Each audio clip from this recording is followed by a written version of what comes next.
Hello दोस्तों, refix India के YouTube channel पे आपका फिर से स्वागत है। तो दोस्तों आज की वीडियो में हम बात करेंगे हमारे पास जो सेट है जिसके अंदर नो पिक्चर की कंडीशन है।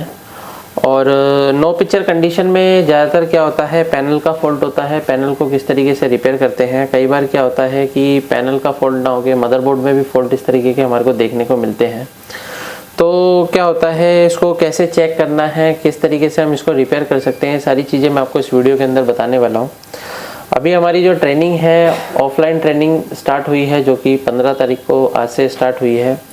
और अगर आपको पैनल को रिपेयर करने में प्रॉब्लम आती है, एलसीडी एलईडी टीवी रिपेयर करने में प्रॉब्लम आती है, मदरबोर्ड को रिपेयर करने में प्रॉब्लम आती है, सॉफ्टवेयर में प्रॉब्लम आती है, तो आप हमारी ट्रेनिंग को ज्वाइन कर सकते हैं। जो हमारी ट्रेनिंग अभी 1 तारीख से दोबारा से स्टार्ट होगी, 1 मार्च से। अगर आप दिल्ली आना आपका पॉसिबल नहीं है तो आप ऑनलाइन ट्रेनिंग लेके भी अपने काम को आगे बढ़ा सकते हैं। ऑनलाइन ट्रेनिंग करने के लिए नीचे दिए गए कॉन्टैक्ट नंबर पे कांटेक्ट कर सकते हैं और अपनी सीट को बुक करा सकते हैं। तो चलिए स्टार्ट करते हैं। सबसे पहले मैं आपको कंडीशन दिखाता हूँ। हमारे पास जो सेट है वो सैमसंग कंपनी का बोर्ड है और इसके अंदर देखिए दोस्तों, यहाँ पे अडेप्टर लगता है और ये अडेप्टर से हमारा ये जो बोर्ड है काम करता है। तो इसके अंदर मैं पहले पावर लगाता हूँ और पावर लगा के मैं आपको दिखाता हूँ क्या कंडीशन इसके अंदर मिल रही है मेरे को। तो यहाँ पे हम इसकी पावर लगा देते हैं और पैनल भी मैं इसे कनेक्ट कर लेता हूँ। तो यहाँ पे हमने इसको पैनल से कनेक्ट कर लिया है। अभी अगर हम इसके अंदर चेक करते हैं तो सबसे पहले यहाँ पे मैं वोल्टेज रेंज पे सेट कर लेता हूँ। और यहाँ पे अगर हम देखते हैं तो हमारी जो वोल्टेज है, यहाँ पे देखेंगे तो 13 वोल्ट की सप्लाई जो है हमारी बिल्कुल परफेक्ट तरीके से हमारी जो 13 वोल्ट है बिल्कुल बन रही है, यानी कि 13 वोल्ट ओके है। और ये 13 वोल्ट की सप्लाई हमारे पैनल में जाती है, जिससे कि पैनल पे अलग अलग तरीके की वोल्टेज हमारी बननी स्टार्ट होती है, जैसे VGH, VGL, AVDD। तो उसको अगर हम चेक करते हैं, सबसे पहले AVDD हम चेक करते हैं, तो यहाँ पे देखेंगे आप 16 वोल्ट की सप्लाई है, वो बिल्कुल ओके कंडीशन में बन रही है। उसके बाद देखेंगे तो हमारा VGL वोल्टेज भी हमारा बिल्कुल परफेक्ट तरीके से इसके अंदर मिल रहा है, VGL वोल्टेज भी ओके है। और अगर हम देखेंगे इसके अंदर VGH वोल्टेज, तो VGH वोल्टेज भी अगर आप देखेंगे तो इसके अंदर बिल्कुल परफेक्ट तरीके से VGH वोल्टेज हमारा 32 वोल्ट की सप्लाई इसके अंदर बन रही है। तो पैनल के अंदर देखिए यहाँ पे ऑलमोस्ट सारी सप्लाइयाँ ओके हैं और सभी वोल्टेज जो है स्टेबल है। तो स्टेबल होने के बाद भी अगर आप यहाँ पे देखेंगे तो पैनल पे कोई भी पिक्चर नहीं आ रही है, यानी कि अगर आप पैनल पे देखेंगे तो कोई भी पिक्चर इसके अंदर नहीं है। तो यहाँ पे अगर मैं देखता हूँ तो रोम IC की पिन नंबर 8 पे भी 3.3 वोल्ट की सप्लाई जो है बिल्कुल परफेक्ट तरीके से इसके अंदर बन रही है। तो यहाँ पे क्या है कि अगर आप यहाँ पे देखेंगे तो ये जो सेट है हमारा, अगर हम इसको रिमोट से चलाते हैं तो मैं इसको यहाँ से ऑफ कर देता हूँ। यहाँ पे अगर आप देखेंगे तो ये जो हमारा सेट है ये इस तरीके से बिलिंग कर रहा है, इस तरीके से बिलिंग कर रहा है और ये बिलिंग करने के बाद ये रुक जाता है। और यहाँ पे अगर आप देखेंगे तो रिमोट से ही हमारा वर्किंग में है। अगर हम यहाँ पे रिमोट से चला रहे हैं इसको, देख सकते हैं यहाँ पे बटन इसका अगर मैं प्रेस करता हूँ तो कभी काम कर रहा है, कभी इसके अंदर काम नहीं कर रहा है, लेकिन इसके अंदर जो सेट है इस तरीके से बिलिंग कर रहा है। तो देखिए दोस्तों, अगर इस तरीके की दिक्कत हमारे जो है बोर्ड के अंदर देखने के लिए मिल रही है, पे अगर आप देखेंगे तो इसके अंदर क्या है, पैनल के अंदर ऑलमोस्ट सारी वोल्टेज ओके है। तो पैनल तो हमारा प्रॉपर तरीके से काम कर रहा है, यानी कि पैनल में सभी वोल्टेज ओके है, फिर भी पिक्चर इसके अंदर नहीं बन रही है।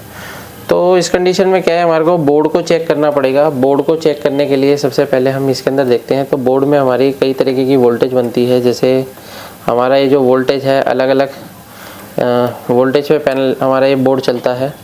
तो अगर हम यहाँ पे देखेंगे तो ये हमारा 19 वोल्ट का अडेप्टर है, 19 वोल्ट का अडेप्टर इसके अंदर लगता है। तो यहाँ पे अगर आप देखेंगे तो यहाँ पे जो है इसकी 13 वोल्ट की सप्लाई के लिए एक रेगुलेटर लगा हुआ है, जो कि यहाँ पे बक कन्वर्टर है, जो कि 19 से 13 वोल्ट बनाता है। सैमसंग और LG में क्या होता है, 12 वोल्ट की जगह 13 वोल्ट की सप्लाई ज़्यादातर चलती है इनके अंदर। तो यहाँ पर अगर आप देखेंगे तो ये वोल्टेज हमारा बिल्कुल परफेक्ट तरीके से इसके अंदर बन रहा है। उसके बाद अगर हम देखेंगे तो यहाँ पे अगर हम देखेंगे तो यहाँ पे हमारे को 3.3 वोल्ट की सप्लाई भी बिल्कुल परफेक्ट तरीके से इसके अंदर बन रही है। और भी अगर वोल्टेज चेक करते हैं तो यहाँ पे एक बक कन्वर्टर हीट सिंक के नीचे लगा हुआ है, 5 वोल्ट की सप्लाई इसके अंदर बन रही है, 5 वोल्ट देख सकते हैं ओके है। उसके बाद अगर यहाँ पे भी एक बक कन्वर्टर लगा हुआ है तो इस पे भी देख लेते हैं, यहाँ पे हमारा 1 वोल्ट के अराउंड यहाँ पे जो वोल्टेज बनता है ये भी हमारा बिल्कुल परफेक्ट तरीके से ओके है। तो देखिए दोस्तों, ये जो हमारे पास बोर्ड है, तो बोर्ड के अंदर होता क्या है, ये जो हीट सिंक इसकी लगी हुई है, इसलिए मैं इसको नहीं उतार रहा हूँ। कई बार ये हीट सिंक क्या होती है, प्रोसेसर को ही लेके उतरती है।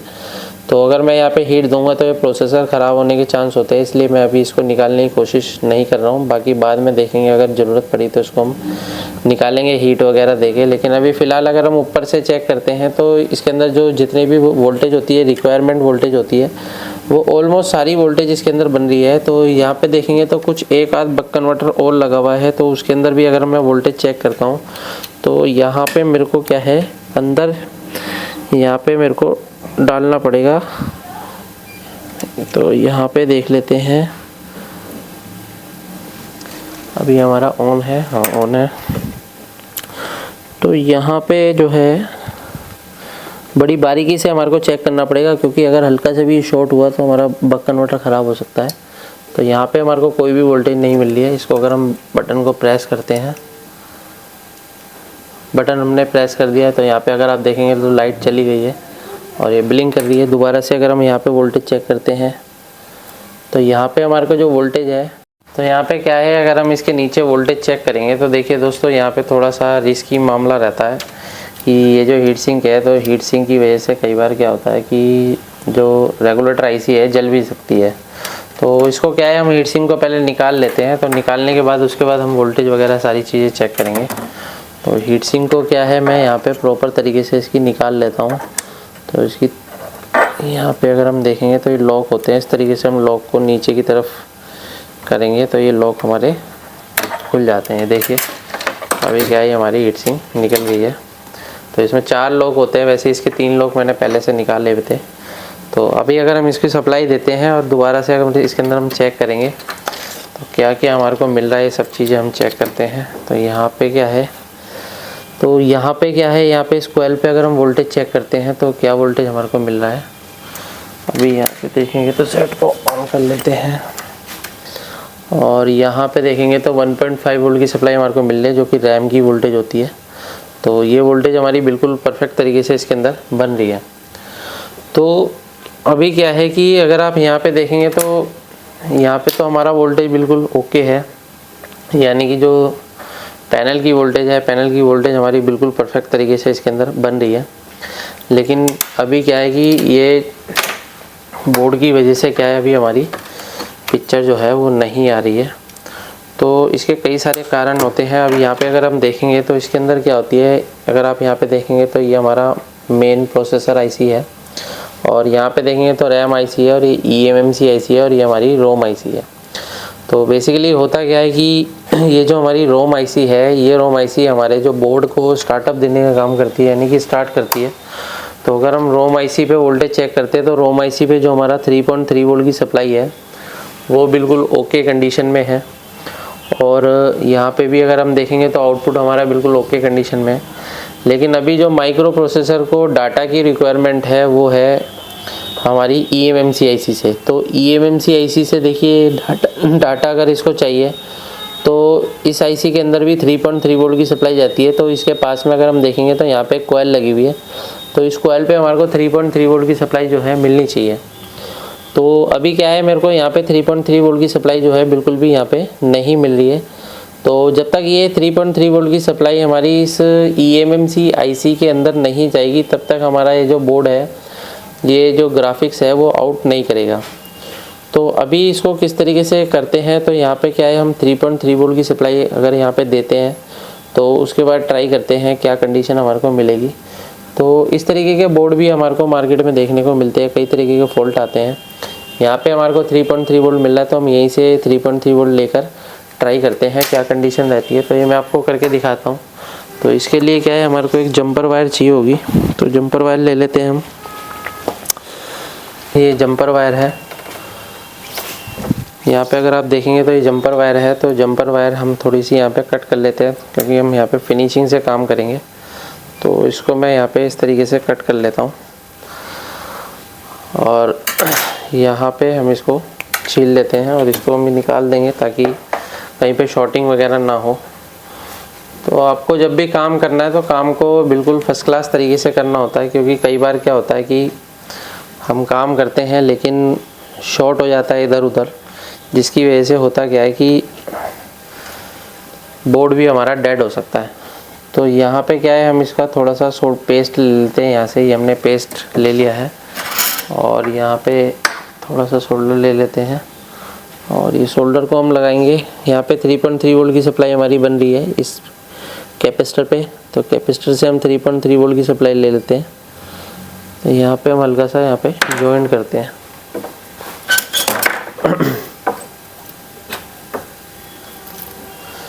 तो सोल्डर ले लेते हैं इस तरीके से और यहाँ पे ये हमने 3 वोल्ट की सप्लाई से यहाँ पे जोड़ दिया है। अब ये 3 वोल्ट यहाँ पे क्या है, हमारे को इस कॉइल के ऊपर देना होगा। तो कॉइल के ऊपर देने के लिए हमारे को थोड़े से पेस्ट की ज़रूरत पड़ेगी। तो पेस्ट ले लेते हैं। पेस्ट को बिल्कुल फिनिशिंग से यूज़ करना है। यहाँ पे आप ये देखेंगे इस तरीके से हम पेस्ट का यूज़ करते हैं।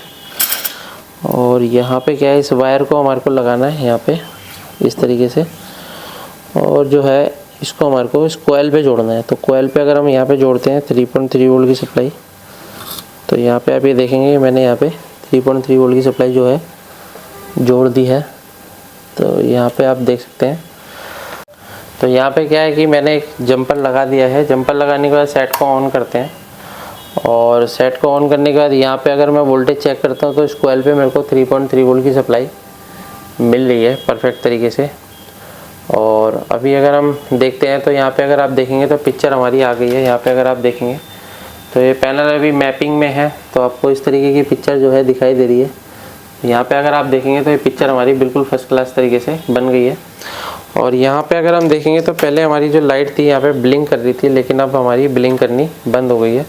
तो यहाँ पे अगर हम रिमोट का यूज़ करते हैं तो यहाँ पे आप ये देखेंगे जब हम रिमोट से बटन प्रेस करेंगे तो हमारी यहाँ पे लाइट ब्लिंक कर रही है। अभी देखेंगे तो यहाँ पे हमारा जो सेट है बिल्कुल फर्स्ट क्लास तरीके से ऑन हो चुका है। अभी ये मैपिंग में है। तो इस तरीके से हम किसी भी बोर्ड को आसान तरीके से रिपेयर कर सकते हैं। तो बोर्ड के अंदर भी आपको नो पिक्चर की कंडीशन मिल सकती है। तो अगर आपको रिपेयरिंग करनी है तो प्रॉपर तरीके से आप अपने पैनल को चेक करें और प्रॉपर तरीके से मदरबोर्ड को चेक करें, तभी आपको प्रॉपर तरीके से पता लगेगा कि प्रॉब्लम कहाँ पर है। इस तरीके से हम किसी भी सेट को रिपेयर कर सकते हैं। वीडियो आपको पसंद आए तो वीडियो को लाइक करें, शेयर करें, कमेंट करें। Thank you friends.